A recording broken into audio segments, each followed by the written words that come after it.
What's going on, everybody? So I'm going to do a video on how I make kombucha.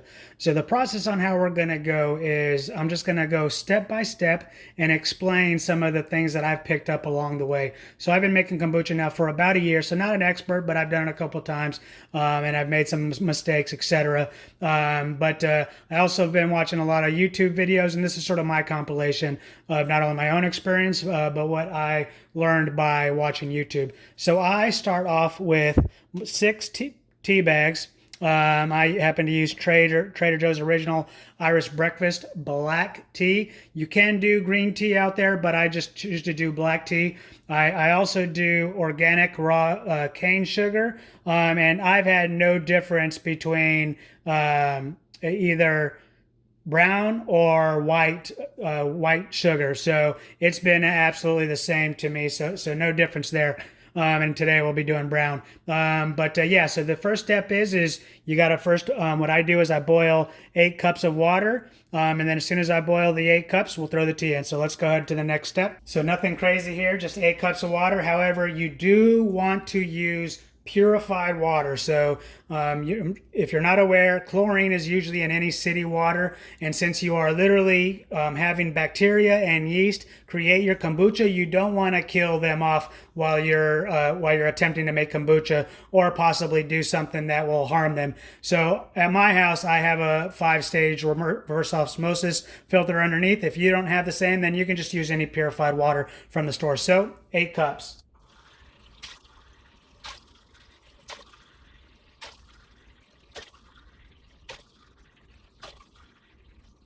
I bring my water to a rolling boil and go ahead and toss in the tea packets, all 6 of them. And then I go ahead and set the timer for 10 minutes. And I go ahead and turn it down to medium high at that point. And then we wait for 10 minutes. Now after the water has boiled, the tea has boiled for 10 minutes on medium high heat, go ahead and turn it off.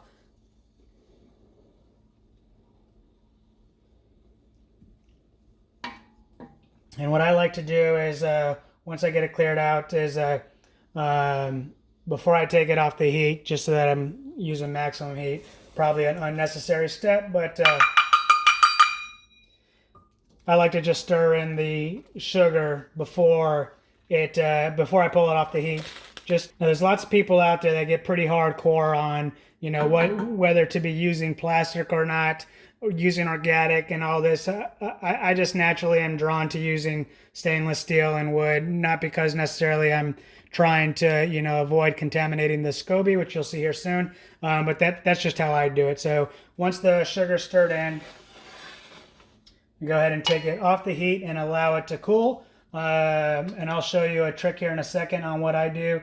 The first thing that I do is kind of, at least with my stove, I have the hot indicator right there. And so once that hot indicator goes off for me, then that's when I go ahead and I'll add some ice. But while I'm waiting for that to kind of take place, we'll move on to the next step. Before I actually finish the first stage, I'm already moving on to the second stage, which is the second ferment. I prefer to second ferment all the time. I've only ever drank my kombucha off of the first stage, which is the original ferment, which I am going to show you once we get to that step. But for now, we're going to be starting step 1 of the second ferment. So let's talk a little bit about some of the materials. I just reuse bottles that I bought in the store. I think they work the best for how I do it. I have used these bottles, and they work great if you're only using liquid. So if you're buying, or if you're making like juice and you're going to use that for your second ferment, then these are good. But I like to use the fresh fruit, whether from my garden or from elsewhere. Usually I'm buying elsewhere. For example, like I don't grow pineapple, and we'll be doing pineapple today. Pineapple is one of my favorites. But I will be placing a quick description or a screenshot about these lids here right now. These are 38/400 lids, and they have a specific I forget it's poly something lid that has This part right here gives you a little bit extra seal to allow a little bit more pressure. Now, if you do this right, you want to have a little bit of pressure in there to get the carbonation. The whole reason why I do the second stage almost always is because I like a little bit of carbonation. And if you don't do the second step and you don't top off the jars all the way to the top, then you're going to lose a lot of carbonation. And I just like the carbonation in my kombucha, so that's why I do the second step. But I buy these lids in about like 50 or 100 pack, because what happens is they break. So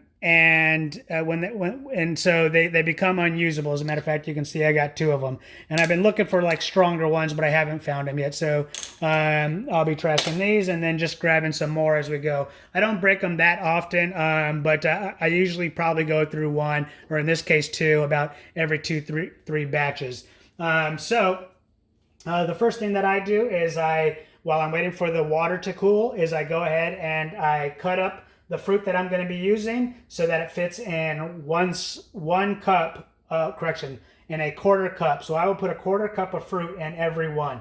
All right, so let's do that right now. One thing I forgot to mention is that you definitely want to make sure you wash your hands thoroughly for this, because remember, you're using bacteria and yeast to create your kombucha, so you want to make sure your hands are completely clean when you're touching anything that's going to be going into the bottles, interacting with the biology. I also like to cut it up semi-fine. This is actually probably a little bit more fine than I typically go, but I definitely want to make sure that it's easy to put it into the jar. And then also, if I choose to keep the fruit in it without straining it out when I go to drink it, that it's easy to just flow on out of the jar too when I'm drinking, so it just doesn't come down as a big lump and then cause it to splash in your face. I still have about 2 more bottles that I'm now putting fruit in, but hot sensor is off. So what I tend to do is I take a magic bullet cup here. I think it's about 16 ounces. And I just fill it up with ice and I put it in. Now my ice is connected to my reverse osmosis. So this is filtered water that I'm putting in here. So if yours is using just regular tap water, you cannot do this unless you are making your own ice with filtered water.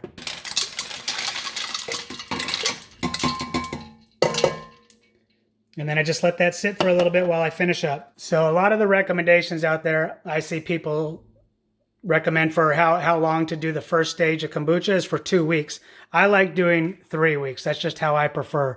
And I will say, so you can see, I personally do it the youngest to the right. And then I go, so that's the youngest. That's now just about a week old. That's 2 weeks old. And now that's 3 weeks old. You'll see there's a little like Scoby kind of hanging in there, because I had actually attempted to use my sister-in-law, who bought a kit from to make this batch using her kit that she bought from Amazon. It was like a complete kit. So I put that in there, and it wasn't doing anything for like about a week. So I put in my Scoby and then let it go for a little bit, in which my Scoby's been doing its thing. But I thought hers was dead, but actually no, it came back to life, and so it's in there. So I'll be giving hers back today. This part always makes me a little bit nervous, because one time some fruit flies got through my 1 layer of cheesecloth, and basically there was maggots in it, and I had to like dispatch a whole batch.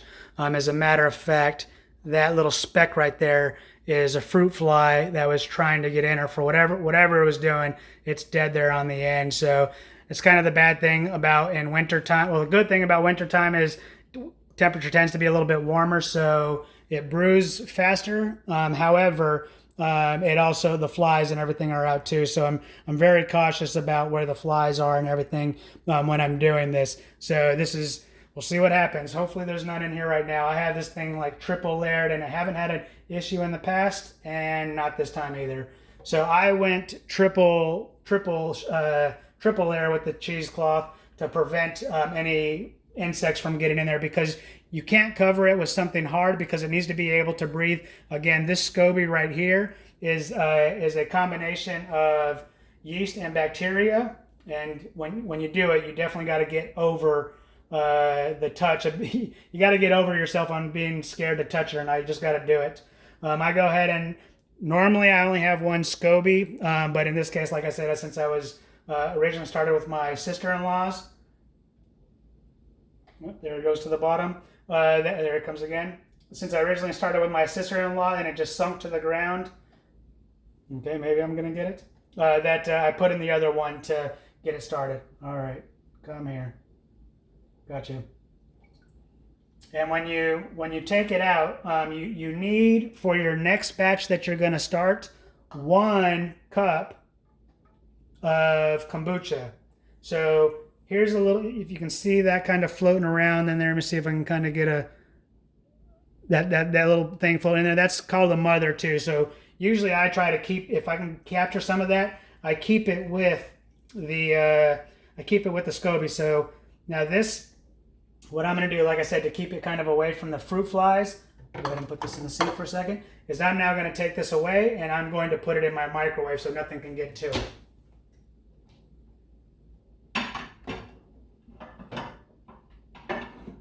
Yeah, this morning's Sunday waffles in here too. Okay, so now that that's protected from the flies, the next step, oops, sorry, I just hit it. The next step, what I prefer to do is, some people are pretty hardcore and there's lots of little mothers in there floating around. I personally don't want to. There's nothing wrong with it. It's just my personal preference. If you want to kind of be hardcore, or maybe it's not hardcore to you, then go ahead and keep it. But first thing that I do is, using a pitcher of some sort, I use my Vitamix container. I just go ahead and put it through a strainer. Once it gets to the top, go ahead and I use this to kind of cover it up so no fruit flies get to it. And I'll place it here on my coffee maker so no fruit flies get into it either, so it doesn't tip off. And then, again, I just prefer to use, let's go ahead and step over here. Nothing out of the ordinary. Now I just go ahead and fill them up.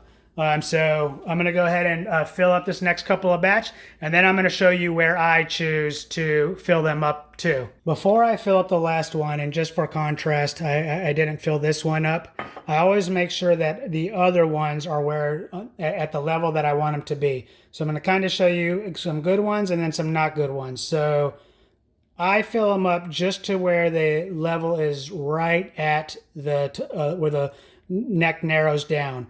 This right here, where it's kind of like halfway up the neck, that's a little too much for me. I'm going to actually try to bring it down just because, whoops, sorry about that. Just hit the tripod again. When I first started making them, I wasn't giving it enough air and bottles were cracking. They were literally cracking and exploding, and I would have to go and clean them up. So this will produce a lot of carbonation. So that's why I just... sometimes it seems like if I go just a little bit below the cap, below the neck here, it's too much space. So my sort of sweet spot is kind of right where this one is right here that you can see really well, just at this first little groove here. And then this one also being too much, I'm going to bring that one down. But if you do this right and you fill up a 1/4 cup of fruit in every one, not only should you be able to fill up all 7, but you should be able to have a little bit of fresh kombucha, non-flavored, which is known in the store as original flavor, that you can go ahead and drink. And just so you know, it's better to have dark glasses because the biology prefers to stay away from any light. That's why here in a second when I show you where I store them, why I do what I do. But it's better to keep them in here. However, I choose not to, because I like to be able to see what's going on in the bottles. So that's just a personal preference. Again, it's better if you want to just maximize the biology to have them in darker glasses. I choose clear to keep, just so I know what's going on. Another reason why I like having the clear glasses, because even when you're just filling it up, filling up the second stage, it's kind of hard to see where the bubbles are and the liquid is through the dark glass than with the light glass. So you really got to kind of get in there and look. So that's another reason why. And I just also want to highlight, by having too much air, what the impact of having too much air means that for the carbonation that's created, in order to keep the carbonation within the kombucha, there needs to be sufficient pressure at the lid so that no more can escape into this little cavity, that it just stays compressed in here. So that's why I'm saying I like to keep it all at just roughly this first line where I now have them all at, except for this one. So they're all topped off now. And the next step is just to go ahead and put on these lids. Now these lids, you got to kind of, it's easy to go, I think I just broke one. Yep, I just broke one. Just as I was saying, it's easy to crack them sometimes. So some of these lids, I'm not sure what it is, to be honest. It's a little bit more research on my part. I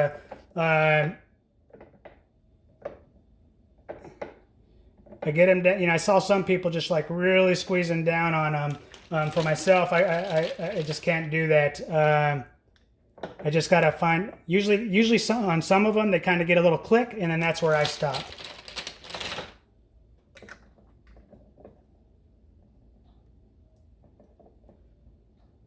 And if I get to the part to where my hand just starts slipping, then I just stop because I don't want to break anymore. See if I can let you hear the click if it happens. Not on that one. See if I can find any on these last three.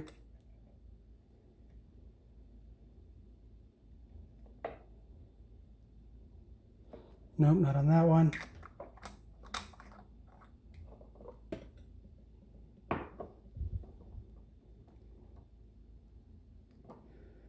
Of course, it's going to be only on one when I'm trying to show you, demonstrate what it sounds like.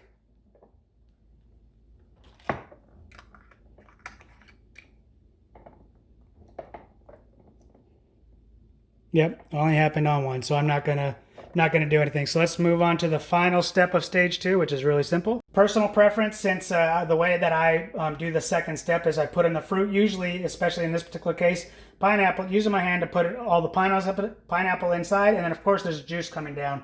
So what I like to do is kind of a sort of a two-step process, which is turn them upside down, just kind of rinse off the bottle, rinse it, turn it upside down allows all the fruit to kind of just partially separate and then come to the top.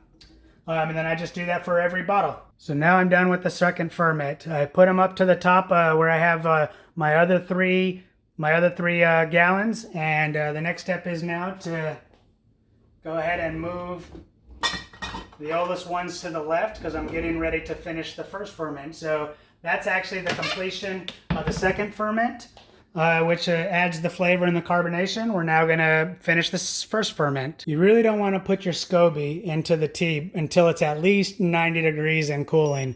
So I usually like to check. So you can see right now it's 95 degrees, almost 96, even after I put the ice cubes. However, I'm going to show you again, the next stage in my process, which will bring it down to within satisfactory limits. When you do this step, make sure that you are using purified water if you do it like me. If not, once you do this, you have to let it stand for a period of time to make sure that there's no chlorine or any chemicals. So I do not use soap. I just rinse it out. Again, my whole house system doesn't have any chlorine, and that's it. So I just take that right there. I grab my pot of black sweet tea and go ahead and dump it in.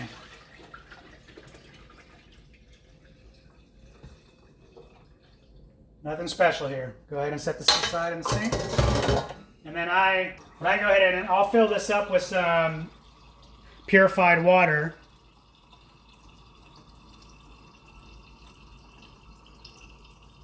Just a little bit, just to help reduce the temperature. I'll bring it up just to the bottom or so. We'll go ahead and check the temperature again.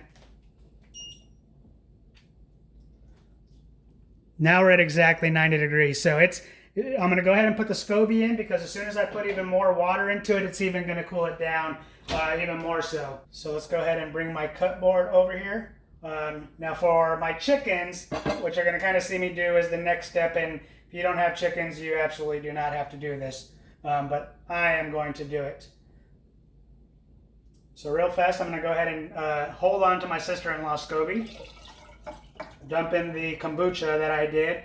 You need to put in the kombucha. It could be store-bought kombucha, but just make sure you're not using a flavored kombucha. If you use store-bought, make sure it's the original. And I'm going to put my excess that I had left from my batch into my sister-in-law, so that she has some kombucha when she starts her batch. But you need to put the kombucha into glass because it needs to be acidic, and that does a couple of things. Number one, it creates a good environment for the Scoby. And number two, what I'm doing right now is these things form layers. Okay, maybe my chicken's not gonna feed as good. Oh, no, there it is.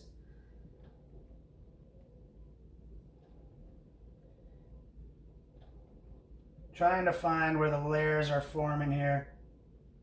I'll go ahead and pull off the top layer. You know what? Try not to damage this thing. Oh, of course I damaged it. All right, so this one's probably not strong enough yet, so I'm just going to go ahead and not feed the chickens this time. So chickens are going to miss out on that. Maybe I'm even going to just throw this smother into there too and just get it all kind of, get all that life going. Then I'm just going to top it off. Now, for me, I fill it up all the way past the lid. So I apologize about the interruption of your regular scheduled program, but I had to explain this in a little bit more detail. That was still too much for the text editing. So when I fill up the first ferment, I always fill it up to the middle of the neck here.